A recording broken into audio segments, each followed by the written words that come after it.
सबसे मोटी किताब है और वक्त बहुत लगा लिखने में 6 साल, वरना हर किताब में 9 महीने में लिख लेती थी।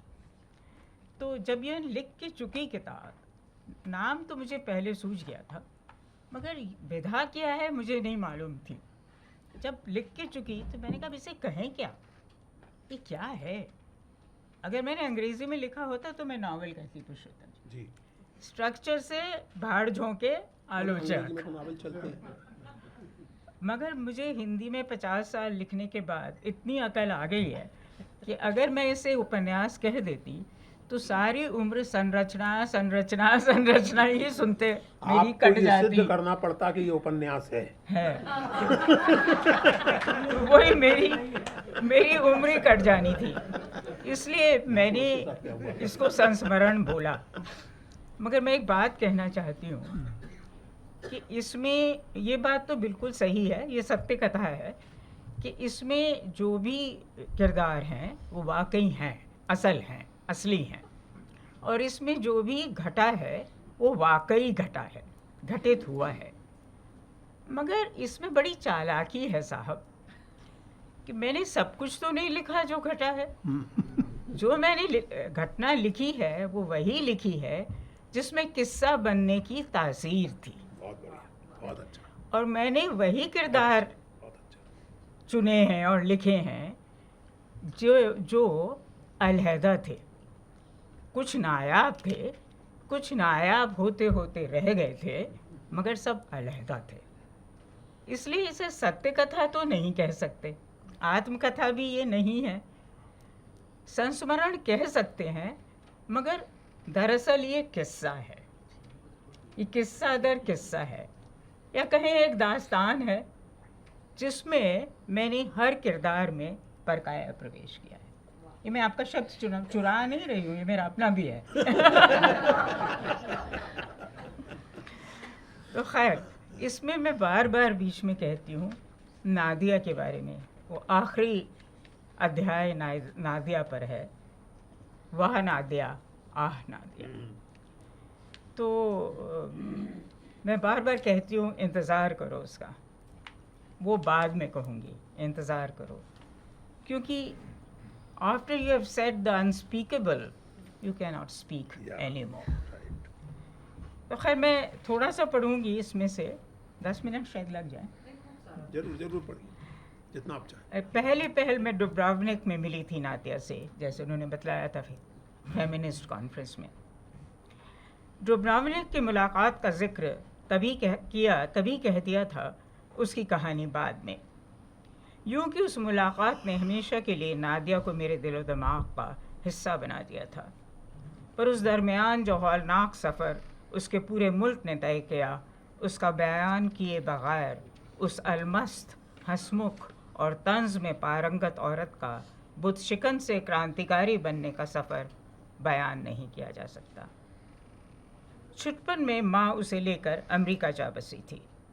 वहाँ रहने को मजबूर नादिया अपने मुल्क से बेइंतहा प्यार करती रही। डुब्रावनिक की फेमिनिस्ट कॉन्फ्रेंस में मिले तो देखा उसकी आधी बातें अहंकारी अमेरिकन औरतों की समझ से परे रहती, पर मुझे खूब रास आती। नादिया ने अपने उपन्यास शैडो पार्टिसान में राजनीतिक, सामाजिक, पारिवारिक सभी बातों को समेटा, तो एक बात उसमें खुद ब खुद चली आई, और वो थी कॉफ़ी बनाने का सलीका। और ये कॉफ़ी बनाने का सलीका और उसका कभी भी मुकम्मल तौर पर न बन पाना एक तरह से ज़िंदगी का पर्याय है। और वो मैंने आते ही पढ़ लिया था, और वो ये समझिए कि नादिया की शख्सियत थी।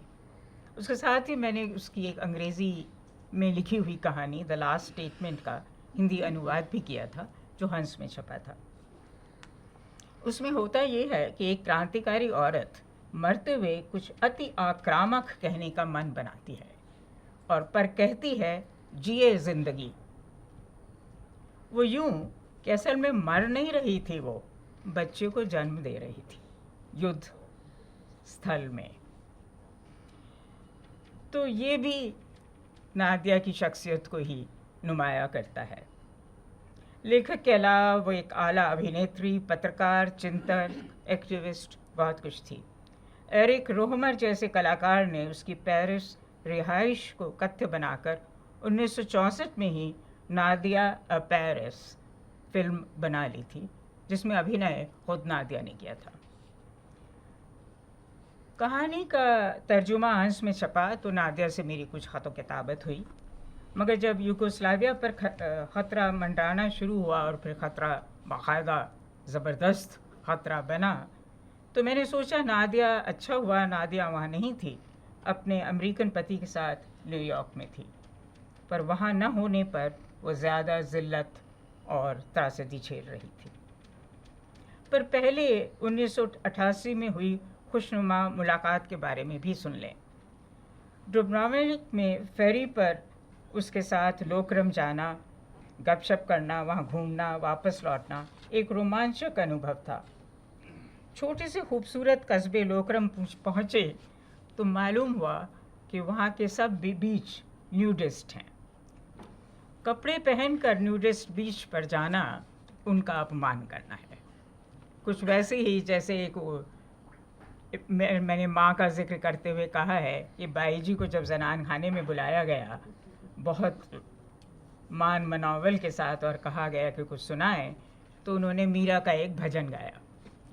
तो जब उनसे कहा एक अन्य औरत ने, माँ ने नहीं, कि कोई फड़कती हुई चीज़ सुनाइए, तो उन्होंने कहा ये तो रूहानी मसरत की चीज़ है, इससे ज़्यादा फड़कती हुई चीज़ सुनाने की मुझ में ताब नहीं।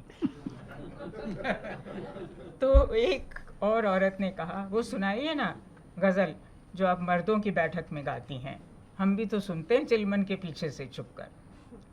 उन्होंने कहा आप ख़ानदानी खातूने हैं, जो मन में आए करें, बट हमारी भी कुछ इज्जत है, औरतों के बीच में हम वो सब नहीं गाती। तो उसी तरह न्यूडिस्ट बीच पर कपड़े पहनकर जाने में उनका अपमान होता। तो खैर जब हम वहाँ फेरी से उतरे तो सब लोग खाने बैठ गए, क्योंकि 12 बजे यूरोप में लंच का वक्त होता है। मगर नादिया ने कहा कि नहीं, हम घूम कर आते हैं, बाद में खाएंगे। तो हम चलते चले गए रेत पर। बहुत सारे न्यूडिस्ट बीच आए, बहुत भीड़ थी उनमें। हर बार नादिया ने कहा नहीं नहीं, यहाँ नहीं, मैं तुम्हें परफेक्ट बीच पर ले जाऊँगी। तो हम बहुत दूर तक, बहुत घंटों तक चलते रहे, परफेक्ट बीच नहीं मिला। मगर हम बोटेनिकल गार्डन्स में काफ़ी घूमे तो पेट में चूहे ज़रूर कूदने लगे। तो आखिर लौटने की सूझी, तब हमने देखा कि उस तटीय कैफ़े से हम काफ़ी दूर निकल आए हैं और उसके अलावा और कोई कैफ़े वहाँ है नहीं। तो हम लौटे, जल्दी जल्दी लौटे कि पहुँच जाएं और कुछ खाने को मिले। जब पहुँचे तो कैफ़े की सब मेज़ें खाली थीं, मेज़ पोश हटाए जा रहे थे, यानी लंच का वक्त ख़त्म। मैंने भूखे रहने से समझौता कर लिया, पर नादिया ने नहीं किया। मैनेजर के पास गई और मासूमियत से पूछा, आपने लंच नहीं लिया ना अभी? नहीं, क्यों? जानती हूँ कैफ़े का टाइम ख़त्म, अब आप लोग लंच करेंगे, पर इस मुसीबत का क्या करें? उसका लहजा मासूम और कामुक दोनों था। क्या हुआ? अब ये महिला है ना, हमारी कॉन्फ्रेंस की मेहमान, हिंदुस्तान से हैं। आज इनका उपवास था, बिना पूजा के खा नहीं सकती थी। उसमें इतनी देर लग गई कि हम वक्त से आ नहीं पाए। अब मेहमान को भूखा रखना पड़ेगा, बुरा लगेगा ना? युगोस्लाविया के बारे में इनकी राय काफ़ी ऊंची है, मेज़बानी को बहुत मानते हैं ये लोग, पर कॉफ़ी ही मिल जाती। कॉफ़ी क्यों, सब मिलेगा, आप हमारे साथ खाइए, मुझे बड़ी खुशी होगी। उसने झुककर मेरा अभिवादन किया और पुरकशिश अंग्रेज़ी में खाने की दावत दी। तो हमने खाया। उसके बाद एक छोटा सा अंश इसके बाद का पढ़ रही हूँ। करीब करीब हर हिंदुस्तानी के पास चांदी की एक डिब्बी रहती है, जिसमें मुख सुख के लिए इलायची, सुपारी वगैरह रहती है। मैं उसमें कड़वी काली खदिरादी बटी रखा करती थी। बीच सफ़र आदतन गोली मुंह में डाली, फिर खुली डिब्बी नादिया को पेश की। उसने निहायत मासूमियत से उसे थामा, गोली मुंह में डाली और ज़ोर से चिल्लाई, ड्रग पेडलर। पूरी फेरी दंग। अरे क्या बचपना है नादिया, मैंने बरजा, मौके की नज़ाकत समझा करो। सॉरी राजकुमारी, उसने कहा। फिर बोली, सही सज़ा मिली, अब चुभलाओ इस कड़वी गोली को। मैं हंस तो दी, पर छाती रौंदता हॉल का गोला पेट में ऐलान करता उतरा कि ये लड़की एक दिन भयानक मुसीबत में फंसेगी। उस मनमौजी सखी के लिए मन में हमेशा अपार मोह के साथ भय तरंगित होता रहा। यूं 19 साल गुजर गए। 2007 में विश्व हिंदी दिवस के लिए न्यूयॉर्क जाना हुआ। मन में था नादिया मिलेगी। वेब पर कहीं उसका अता पता कुछ नहीं चला। तो वहाँ पहुँचने पर मैंने तीसरे दिन भगवान का नाम ले सुबह 11 बजे नादिया का फ़ोन मिलाया। फ़ोन जो मेरी डायरी में डुब्रोवनिक के वक्त से दर्ज था। फ़ौरन उठा लिया गया। महिला की आवाज़ में हेलो के बजाय जो कहा गया अप्रत्याशित था। आपको मेरा फ़ोन नंबर कैसे मिला? आवाज़ में खुददारी और खौफ का अजब घालमेल था। आपने ही दिया था डुब्रोवनिक में 1988 में फेमिनिस्ट कॉन्फ्रेंस के दौरान। मैं मृदुला गर्ग हूँ, इंडिया से। डायरी में लिखा मिला। मेरी आवाज़ रुंध रही थी और डूब रही थी। शरणांश को चुप्पी रही। मैं फ़ोन रखने वाली थी कि एक अधचीनी कांपती आवाज़ सुनाई दी। Darling, darling Mridula, you are in New York? हाँ नादिया, तुम्हें याद है डुब्रोवनिक? याद है। आवाज़ का कंपन बढ़ा, फिर काबू में आ गया। पूछा, कब तक हो? 2 दिन, मिल सकती हो? चुप्पी छा गई। मैंने तय किया फ़ोन किसी हाल काटूंगी नहीं। मगर उसने काट दिया तो? मेरे घर आ पाओगी? ज़रूर, पता बतलाओ। क्यों? वो डायरी में नहीं लिखा? हाँ, ये नादिया थी। हंसी का स्पर्श लिए वही चीनी आवाज़। बिल्कुल लिखा। शाम 5 बजे आ सकती हो? बिल्कुल। दरवाजे पर घंटी बजाकर इंतज़ार करना, मैं ही खोलूँगी। क्या था उस आवाज़ में? मैं पसीने से सराबोर क्यों हो गई? 5 बजे से पहले मैं होटल लॉबी में थी। टैक्सी बुलवाई तो किस्मत से चालक बांग्लादेश का निकला। हम हिंदी में बतियाने लगे। नादिया के घर के सामने पहुँचे तो उसने पूछा, आप जिनके पास जा रही हैं उन्हें अच्छी तरह जानती हैं ना? हाँ, मैडम मशहूर लेखक और अभिनेता हैं। क्यों? अन्यथा न लें, पर ये बदनाम बस्ती है। अभिनेताओं की बस्ती तो बदनाम होती ही है। कोलकाता में नहीं है ना माँ, बंगाली सम्मान देते। किराया अदा कर बाहर निकलने लगी तो बोला, मैं यहीं खड़ा हूँ, आप भीतर चली जाएंगी तब जाऊँगा। मैं कुछ विचलित हो गई, पर हंसकर कहा, माँ की इतनी फिक्र है तो 3 घंटे बाद लेने आ जाना। आऊँगा, बुक कर रहा हूँ। उसने कहा तो खुशी के साथ पेट में घबराहट का गोला उठ गया। तेज़ तेज़ चल फ्लैट के दरवाजे पर पहुंची और घंटी बजा दी। काफ़ी देर दरवाज़ा नहीं खुला। मुड़कर देखा, टैक्सी खड़ी थी। दोबारा बजाने को हाथ बढ़ाया, फिर लौटा लिया। नादिया ने कहा था ना, दरवाजे पर घंटी बजा कर इंतज़ार करना, मैं ही खोलूँगी। कुछ पल और बीते। खट खट करती धीमी पदचाप सुनाई दी और बैसाखियों के सहारे आने वाली औरत दरवाज़ा खोल वापस मुड़ गई। ध्यानावस्थित सी मैं पीछे गई और दरवाज़ा बंद कर दिया। टैक्सी के इंजन चालू होने की आवाज़ आई। वो मेरी तरफ मुड़ी और कोई नहीं, वो नादिया थी। मैंने उसे बाहों में घेर लिया, पर सावधानी से कि बैसाखी हिले नहीं। उसी ने मुझे पास खींचा और सीने से लगा लिया। मेरी आंखों में आंसू आ गए। उन पर काबू किया कि नादिया ने मुझे अलग कर पूछा, सरप्राइज्ड? हाँ, पर तुम वैसी ही खूबसूरत और युवा दिखती हो। बैठो, तुम्हें सब बतलाती हूँ। फिर मेरे पसंदीदा कैफ़े में वाइन पीने चलेंगे। उसने मुझे विस्तार से सब बतलाया। भाई स्टीव तेसिच की मृत्यु के बारे में, जिसने वो शब्द गढ़ा था, पोस्ट ट्रुथ, उस समय ही गढ़ा था और वो अमेरिका का डार्लिंग हुआ करता था। 35 साल की उम्र में उसे ऑस्कर मिल गया था अपनी पहली फिल्म के लिए, ब्रेकिंग अवे के लिए।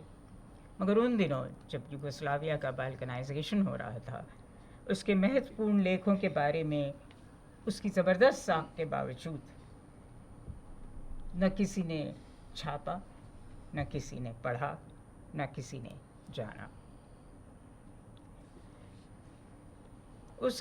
नादिया कहती थी उसकी मौत हार्ट ब्रेक से हुई, हार्ट अटैक से नहीं, क्योंकि वो अमेरिका का लाडला था और अमेरिकन सपने में, अमेरिकन ड्रीम में विश्वास करता था, और जब वो टूटा तो उसका दिल उसे बर्दाश्त न कर पाया।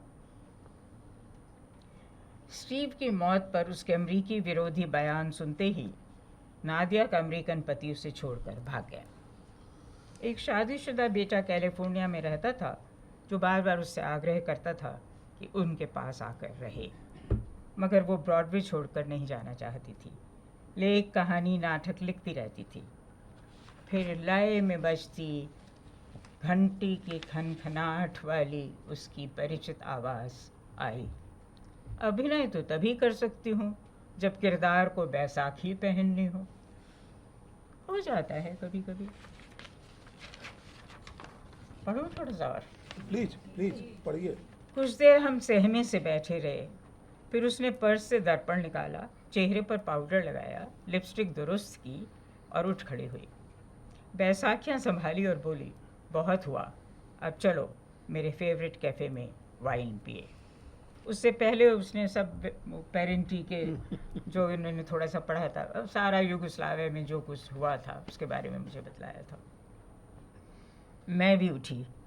देखा उसकी त्वचा अब भी उतनी ही मुलायम उजली थी, सेंधा नमक से उजली, सलोनी, चमकीली।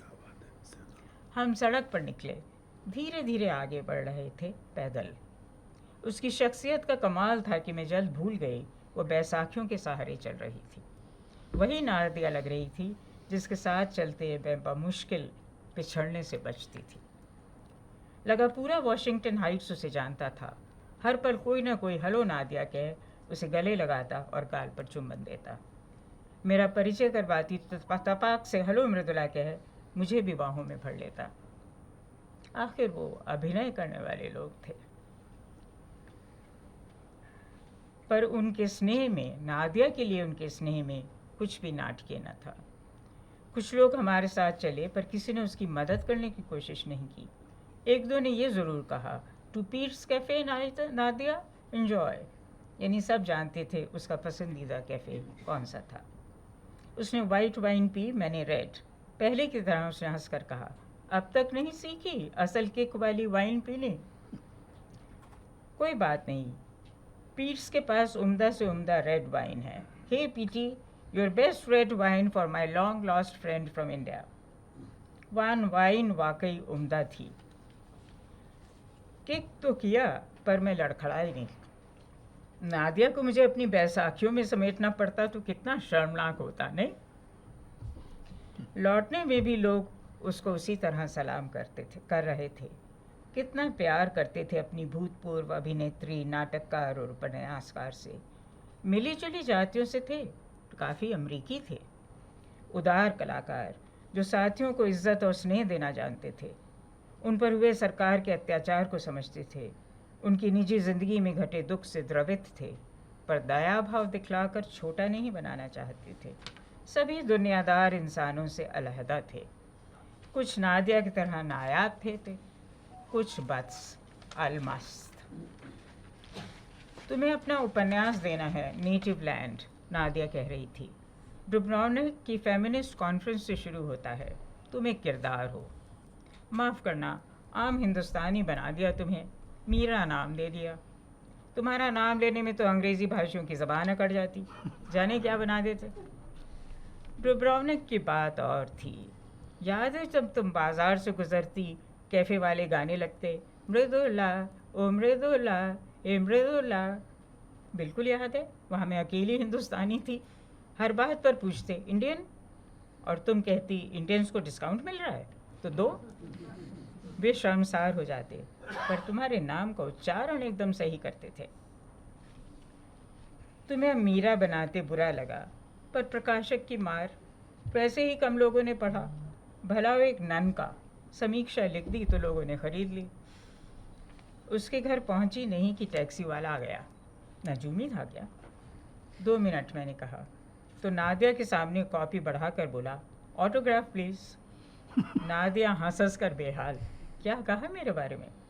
यही कि तुम लेखक और अभिनेता हो। दादा बांग्लादेश से हैं। 10 मिनट रुकिए दादा, इन्हें एक किताब देनी है, फिर आपको ऑटोग्राफ। नेटिव लैंड पर दस्तखत कर नादिया ने मुझे दे दी। फिर बाहर आकर टैक्सी चालक की कॉपी में दस्तखत किए और कहा, दादा आप भी मृदुला की किताब पर दस्तखत कर देना, दिन और यादगार हो जाएगा।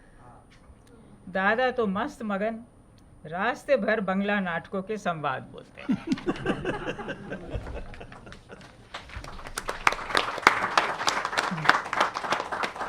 इसके बाद का इंसिडेंट भी बहुत अच्छा था, आपकी किताब छूट गई और वापस कैसे? हाँ, वो तो बहुत ही मज़ेदार था। ये किताब जो नेटिव लैंड उसने मुझे दी, वो मैं प्लेन में पढ़ने लगी, तब गलती से, संयोग से, दुर्योग से, खुशकिस्मती बदकिस्मती से लंदन में एक बम फट गया था। तो अपने यहाँ तो फटते ही रहते हैं। वहाँ वो कुछ इस कदर परेशान हो गए जैसे 3rd वर्ल्ड वॉर शुरू हो गई। तो उन्होंने प्लेन में कहा कि सिर्फ 2 थैले लेकर आप नीचे उतर सकते हैं और प्लेन में कुछ नहीं छोड़ सकते। तो मेरे पास, मैंने कुछ चॉकलेट वॉकलेट ख़रीद ली थी न्यूयॉर्क से, तो मेरे पास 2 से ज़्यादा थैले थे, 3 थैले थे। तो मैंने उनका सामान 2 थैलों में किसी तरह भरा, मगर मैं बार बार उनसे पूछती रही प्लेन में, इंडियन एयर इंडिया का प्लेन था, कि भाई 2 को 1 कैसे किया जाता है, ये बतलाइए। ये यहाँ इंग्लिस्तान में गणित नहीं पढ़ाते क्या? मगर वो पता नहीं एयर इंडिया वाले इतना डरे हुए थे जैसे उड़ते उड़ते वो दोबारा उपनिवेश बन गए हों। तो खैर मैं फिर वो अपना, उन्होंने कहा था 1 थैला लेकर उतरना, तो मेरे पास अंततः 2 थैले लेकर मैं उतरी और ये नेटिव लैंड उसकी पॉकेट में छूट गई प्लेन की। मैं पढ़ रही थी तो उतर के मैं, खैर किसी ने कुछ नहीं कहा। जब मैंने कहा, मैं बोलती हुई गई, देखिए मेरे पास 2 थैले हैं, देखिए मेरे पास 2 थैले। तो वहाँ एक अंग्रेज़ औरत ने कहा, honey it's all right, your 2 थैलास are smaller than other peoples 1। तो खैर हम वहाँ हो गया जो कुछ होना था। पता लगा कि वहाँ कुछ कोई परेशान नहीं था, वो एयर इंडिया वाले ही ज़्यादा डरे हुए थे। मगर जब मैं वापस आ रही थी और जब मतलब फाइनल सिक्योरिटी जांच हो रही थी, तो मुझे याद आया कि वो नेटिव लैंड तो प्लेन में छूट गई। तो बड़ी ज़ोर से मैं चीखी। तो जो आदमी था जो सुरक्षा कर रहा था, उसने कहा, क्या हुआ, मैंने तो आपको छुआ भी नहीं। तो वो हिंदी में बोला, तो मगर वो पाकिस्तानी था। तो फिर वो बड़ी देर तक हम गप्पे मारते रहे और उसने मुझे बतलाया कि प्लेन में तो वो दे डिस्ट्रॉय ऑल द बुक्स, सब किताबें वो नष्ट कर देंगे। कभी कभी, बहुत कभी की ऐसा कोई दिलदार आदमी होता है जो पायलट को किताबें दे देता है और वो पायलट के पास बची रह जाती हैं। तो आप जाकर देख लीजिएगा। तो खैर, मगर वो ऐसी दिलदारी नहीं हुई थी, वो किताब नष्ट कर दी थी, कर दी गई थी। अब मैंने पूछा भी, मैंने कभी किताब से क्या दिक्कत थी, उसमें बम हो सकता था क्या? फिर मैंने सोचा, हाँ किताबों में तो बम होते हैं। तो खैर फिर हम पहुंच गए वापस हिंदुस्तान। अब हम नादिया को क्या लिखें? झूठ लिखना पड़ा कि भाई बहुत आधी पढ़ी हुई किताब थी, झूठ लिखना पड़ा कि बहुत अच्छी लगी, बहुत अच्छी थी। और झूठ अपने से बोला नहीं जाता, बहुत ही कमज़ोर हूँ इस मामले में। मतलब अगर कोई ऐब नहीं, कोई बढ़िया चीज़ माननी चाहिए जो मुझे नहीं आती, वो झूठ बोलना है। कायदे से झूठ बोलना आता ही नहीं, तो बड़ी बाकायदा सी मैंने उसको, कायदे से नहीं आता ही है। हाँ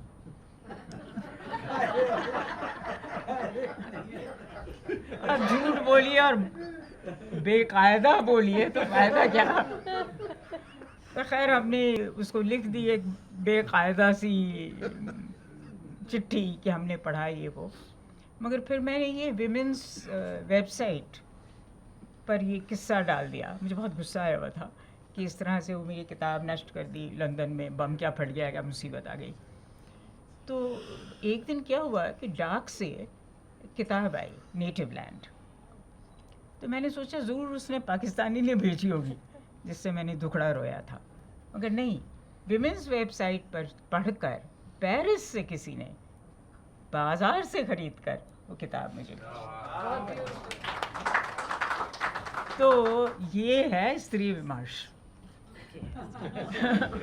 एक स्त्री ने विमेंस वेबसाइट पर अपना रोना रोया। मैं कहूँगा कि ये है बुक लवर्स विमर्श। बुक लवर विमेंस विमर्श। तो यूँ वो मुझे वापस मिली। तो इस तरह से भी देखिए दुनिया से कैसे कैसे आप कनेक्ट होते हैं और कहाँ। अब तो खैर नादिया इज़ नो मोर, उसकी हाल में ही उनकी डेथ हुई, मगर यादगार हैं वो और रहेंगी उसके साथ यूगोस्लाविया और स्वीडिश। और अब हम जब पोस्ट ट्रुथ वर्ल्ड में जी रहे हैं आजकल, तो ये याद रखने वाली चीज़ है। बहुत धन्यवाद मृदुला जी, बहुत धन्यवाद आपका। अब जैसा मैंने आप लोगों से निवेदन किया था कि अगर कोई सवाल हो इस पुस्तक से जुड़े हुए या मृदुला जी के लेखन से जुड़े हुए, तो वो पूछे जा सकते हैं और सवाल ही पूछे जाएं, क्योंकि भाषण देने का काम तो इधर से होगा। तो अगर सवाल है कोई तो आप लोग पूछें प्लीज़,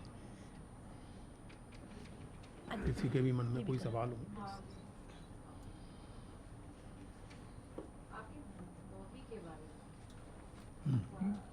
क्या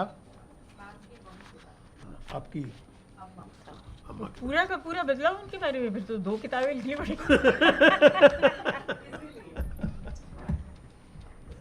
मेरी माँ, मेरी यहाँ बहनें बैठी हैं, तो वो उनकी भी माँ थी। तो कुछ झूठ बोलूँगी तो फ़ौरन पकड़ लेंगी। मतलब उनकी फ़ोटो है। ये फ़ोटो जो है ये मेरी माँ की है। 1 मिनट, ये मेरी माँ की फ़ोटो है जब वो 15 साल की थी।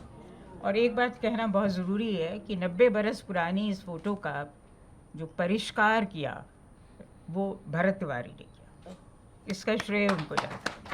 और ये किताब में रह गया, दूसरे संस्करण में अदिति ये देना होगा कि ये भरत तिवारी, कोई इसको इस तरह बना नहीं सकता था जैसे उन्होंने बनाया। अब उन्होंने अंग्रेज़ी हिंदी तो वो जानती थी। उस ज़माने में लड़कियों को उर्दू नहीं सिखाते थे, लड़कों को उर्दू सिखाते थे, लड़कियों को हिंदी सिखाते थे। मगर उन्होंने पर्दे के पीछे, दरवाजे के पीछे बैठकर चुप कर उर्दू सीखी थी उस मौलवी से जो उनके भाई को पढ़ाने आता था। तो अच्छी उर्दू बोलती थी।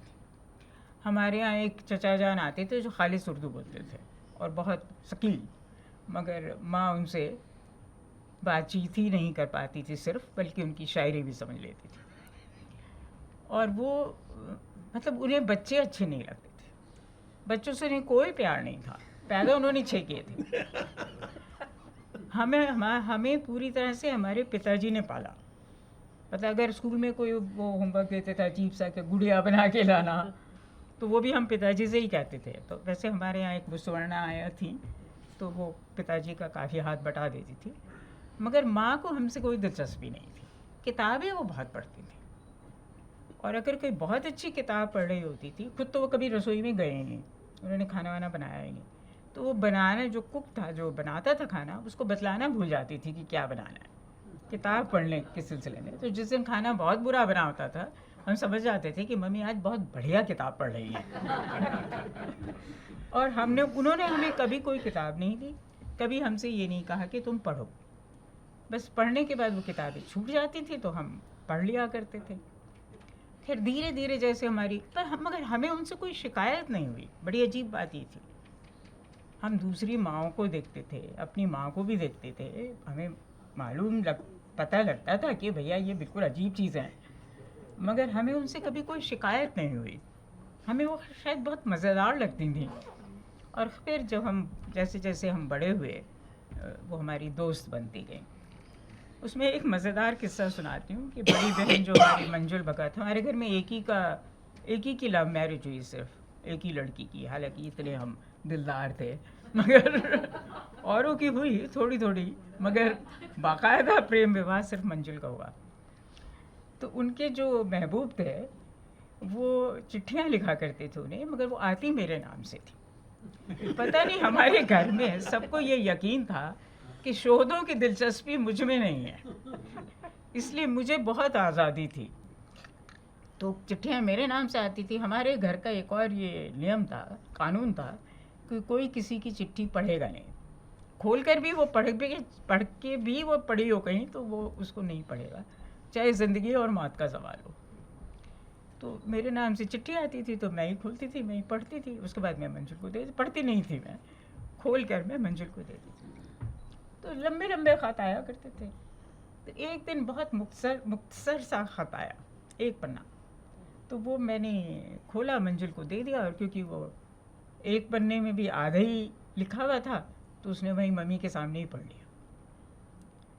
तो मम्मी बहुत ही परेशान आवाज़ में बोली, इतने छोटे खत लिखता है वो तुझे? अब हम तो सोच रहे हैं कि ये राज है साहब मंजुल का क्या का इश्क, और वहाँ मम्मी को फिक्र ये हो रही है कि इतने छोटे खत लिखता है वो तुझे। तो फिर उन्हें बतलाना पड़ा कि नहीं, वो आँख में कुछ गिर गया था और इसलिए छोटे खत लिखे।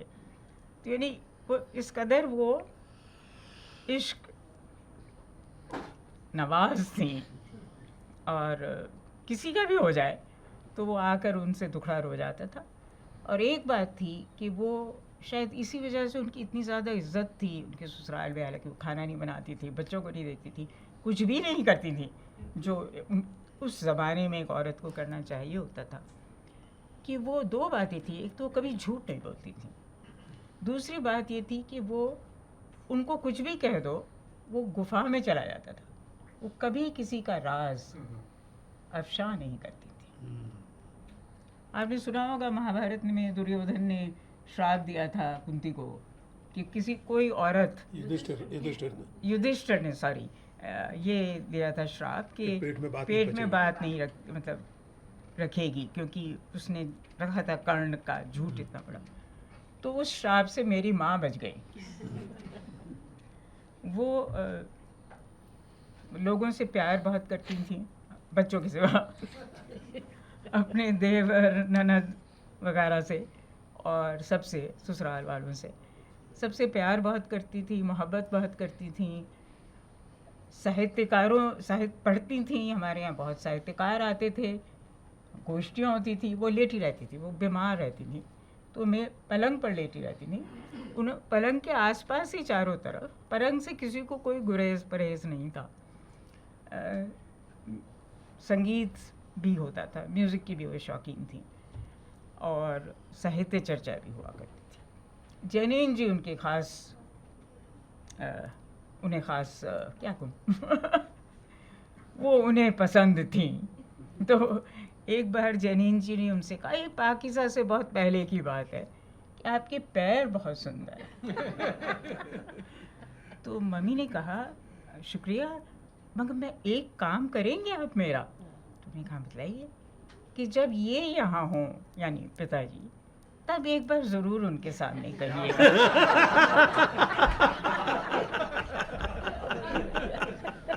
पता नहीं उन्हें मालूम है कि नहीं। अब जैनीन जी बड़े असमंजस में, क्या करते बेचारे। तो फिर वो मौका आया शाम को, एक शाम पिताजी ऑफिस से आए तो मम्मी ने उन्हें उकसाया जैनीन जी को कि वो जैनीन जी आप कुछ कहने वाले थे। तो उन्होंने कहा बेचारों ने कि आपके पाँव बहुत सुंदर हैं। तो पिताजी बोले बिल्कुल नूरजहां की तरह हैं। बहुत से इनके साथ पढ़ने वाले थे जो चाहते थे कि जूता होते।